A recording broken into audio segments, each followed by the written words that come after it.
juru selamat yang menggantikan kita. Di suatu desa adalah seorang yang berumur separuh baya, yang kakinya pincang, dan kemana-mana harus memakai tongkat penyangga. Semua orang desa itu mengenal dia dan hormat kepadanya. Tetapi pernah terjadi beberapa orang keluarga baru pindah ke desa itu, dan mereka memiliki anak-anak yang nakal kelakuannya.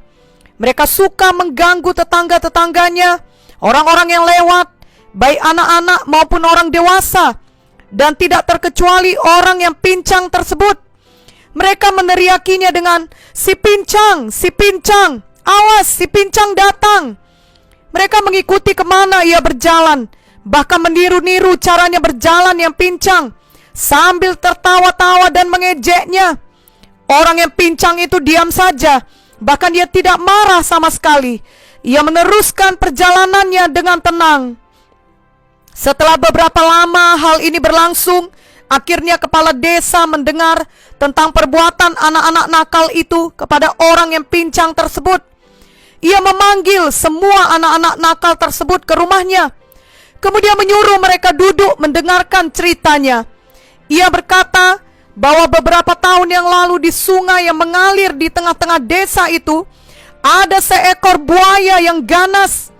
Orang-orang desa sangat takut kepada buaya tersebut dan sangat hati-hati kalau mandi atau mencuci di sungai itu. Banyak binatang seperti kambing atau anjing yang minum air sungai tersebut disambar buaya itu. Pada suatu hari ada seorang anak yang mandi di sungai tersebut. Tiba-tiba tanpa disadarinya, sang buaya telah berada di dekatnya dan siap untuk menerkamnya. Tetapi ada seorang pemuda yang berada di pinggir sungai yang melihat hal tersebut, dan ia segera terjun ke sungai untuk menyelamatkan anak itu. Ia menyerbu sang buaya dengan sebuah ranting kayu yang didapatnya di pinggir sungai, sehingga buaya itu tidak jadi memangsa si anak. Sebaliknya buaya itu kemudian menyerang sang pemuda, menggigit kakinya dan berusaha menariknya ke air yang dalam. Tetapi sang pemuda berhasil mencucuk mata sang buaya dengan ranting itu, dan buaya yang kesakitan itu melepaskan kakinya dan melarikan diri. Orang-orang mulai datang menolong si pemuda. Ia berhasil ditolong sehingga tidak meninggal dunia, tetapi ia menjadi pincang selamanya. Kepala desa itu berkata, pemuda itu telah mengorbankan dirinya supaya anak itu tetap hidup. Dan pemuda itu adalah orang pincang di desa itu yang tiap-tiap hari diejek dan diganggu oleh anak-anak nakal tersebut. Mendengar cerita kepala desa itu, semua anak nakal tersebut menjadi sangat malu dan terharu, serta minta maaf atas perbuatan mereka. Sejak itu mereka sangat hormat kepada orang yang pincang itu dan tidak pernah lagi mengganggunya. Mereka hormat akan kebaikan hatinya. Sesungguhnya ada seseorang yang jauh lebih baik yang sudah berkorban untuk menyelamatkan kita, bahkan mati menjadi pengganti kita sebagai tebusan untuk dosa-dosa kita. Dialah Tuhan Yesus Kristus, anak tunggal Bapa di sorga, yang telah turun ke dunia 2000 tahun yang lalu menjadi penebus dan juru selamat kita. Di bulan Natal ini kita diingatkan kembali akan kisah kelahirannya dan hidupnya di dunia ini. Tuhan Yesus yang tidak berdosa rela mati disalibkan untuk menanggung semua dosa-dosa kita dan semua akibat maupun kutuk dosa kita, supaya kita boleh diampuni dan diselamatkan dari hukuman oleh karena dosa-dosa kita dan beroleh hidup yang kekal. Tuhan Yesus telah menggantikan kita supaya tidak ada kematian kekal yang melanda kita. Jika pengorbanan pemuda itu pun diingat oleh orang-orang di desanya, ingatlah betapa jauh lebih besar lagi kasih dan pengorbanan Tuhan Yesus bagi kita semua. Ia lahir di Bethlehem untuk mati bagi kita di Golgota, sehingga kita dapat beroleh kehidupan kekal selama-lamanya. Patutlah pada momen bulan Natal ini kita mengingat kasih Tuhan Yesus dan sungguh-sungguh bersyukur dan memuji-muji Tuhan Yesus, serta hidup hanya untuk mengabdi kepadanya saja sepanjang hidup kita. Dan yang terpenting, marilah kita beritakan Tuhan Yesus kepada orang lain lagi. Marilah kita ingat untuk memberitakan Injil di bulan Natal ini. Ini sesuai dengan kehendak Tuhan Yesus yang mengasihi semua manusia agar mereka dapat diselamatkan. Markus 16 ayat 15 berkata, lalu ia berkata kepada mereka, pergilah ke seluruh dunia, beritakanlah Injil kepada segala makhluk. Injil adalah kabar baik tentang apa yang telah diperbuat Tuhan Yesus bagi kita manusia. Injil adalah kuasa Tuhan yang menyelamatkan setiap orang yang percaya kepada Tuhan Yesus.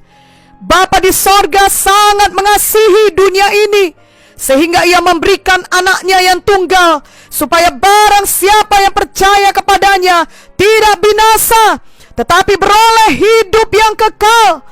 Kita membaca dalam Alkitab bagaimana sidang pertama dipenuhkan dengan Roh Kudus yang menyebabkan hati mereka sangat menyala-nyala untuk memberitakan Injil, bahkan sampai ke ujung bumi sekalipun. Mereka memang mendapat banyak sekali halangan, tetapi mereka tidak pernah mundur, bahkan maju terus untuk memberitakan Injil Kristus. Mereka adalah orang-orang yang tidak dapat dihentikan untuk memberitakan Injil. Rasul Paulus yang tadinya adalah seorang yang menganiaya orang-orang yang mengikut Yesus, kemudian berubah hidupnya karena bertemu dengan Yesus di jalan ke Damsyik. Ia menjadi seorang rasul Tuhan Yesus yang justru sangat banyak menderita oleh karena memberitakan Injil.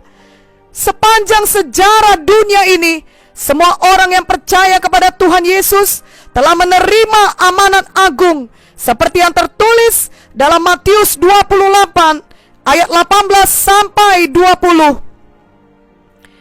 Yesus mendekati mereka dan berkata, kepadaku telah diberikan segala kuasa di sorga dan di bumi. Karena itu pergilah, jadikanlah semua bangsa muridku, dan baptislah mereka dalam nama Bapa dan Anak dan Roh Kudus, dan ajarlah mereka melakukan segala sesuatu yang telah kuperintahkan kepadamu. Dan ketahuilah, aku menyertai kamu senantiasa sampai kepada akhir zaman. Amanat Tuhan ini bukan hanya bagi pendeta-pendeta saja, tapi bagi semua orang percaya, termasuk bagi kita semua yang percaya pada Tuhan Yesus pada zaman sekarang ini. Itu sebabnya semua kita harus memberitakan Injil. Pada waktu Bapak Benjamin Munte diselamatkan Tuhan, ia baru berusia 23 tahun dan sedang duduk di bangku kuliah di tingkat terakhir. Ia begitu berubah setelah ia lahir baru. Ia tidak lagi mengejar visinya untuk berhasil secara duniawi saja, tapi ia sangat terbeban untuk keselamatan jiwa-jiwa. Pada awalnya ia lebih terbeban kepada jiwa-jiwa di desa-desa yang menderita secara rohani dan badani. Secara rohani mereka tidak mengenal Yesus. Bahkan ada yang tidak pernah mendengar tentang Yesus. Mereka hidup dalam kegelapan rohani. Sepanjang hidup mereka, kebanyakan dari mereka terikat kepada roh-roh jahat, juga terikat oleh kutuk penyakit, kegagalan, dan kemiskinan. Ketika Bapak Benjamin Munte membawa berita Injil kepada mereka, maka banyak yang percaya kepada Tuhan Yesus. Hidup mereka kemudian berubah oleh karena Injil adalah kuasa yang menyelamatkan mereka. Injil adalah kuasa yang mengampuni dosa dan menyembuhkan penyakit, juga kuasa untuk memberikan hidup yang kekal dan berkelimpahan semasa kita di dunia ini sampai kita ke sorga. Namun Bapak Benjamin Munte mengalami banyak sekali aniaya oleh karena memberitakan Injil. Ia banyak dihina, diolok-olok, difitnah, diadukan ke pengadilan, bahkan sampai dianiaya secara badani. Ia pernah mau ditembak, dan rumahnya pernah dibom, dan lain sebagainya. Tetapi seperti perintah dalam firman Tuhan, Bapak Benjamin Munteh tidak pernah mundur atau berhenti. Sampai akhir hidupnya, ia tetap memberitakan kabar baik kepada semua orang. Ia tidak pernah berhenti berkhotbah dan memberitakan Injil, baik di KKR ataupun kebaktian-kebaktian lainnya. Itu sebabnya banyak jiwa-jiwa selamat. Dan kemudian yang telah selamat itu ikut memberitakan Injil lagi. Itu juga sebabnya sidang Tuhan yang dimulainya telah ada di banyak provinsi di seluruh Indonesia, agar seluruh Indonesia bahkan sampai ke ujung bumi dapat terus mendengar kabar baik itu. Dan karena itu kita semua tentunya juga harus turut mengambil bahagian di dalamnya. Mari kita semua melaksanakan amanat agung dengan sungguh-sungguh. Sekali lagi, marilah kita benar-benar mempraktekkan Markus 16 ayat 15 di bulan Natal ini. Lalu ia berkata kepada mereka, "Pergilah ke seluruh dunia, beritakanlah Injil kepada segala makhluk." Mari beritakan Tuhan Yesus yang adalah juru selamat yang menggantikan kita, sehingga kita tidak perlu lagi dihukum dalam dosa, melainkan beroleh hidup yang kekal selama-lamanya. Amin. Selamat Natal dan Tahun Baru 2021. Tuhan Yesus memberkati.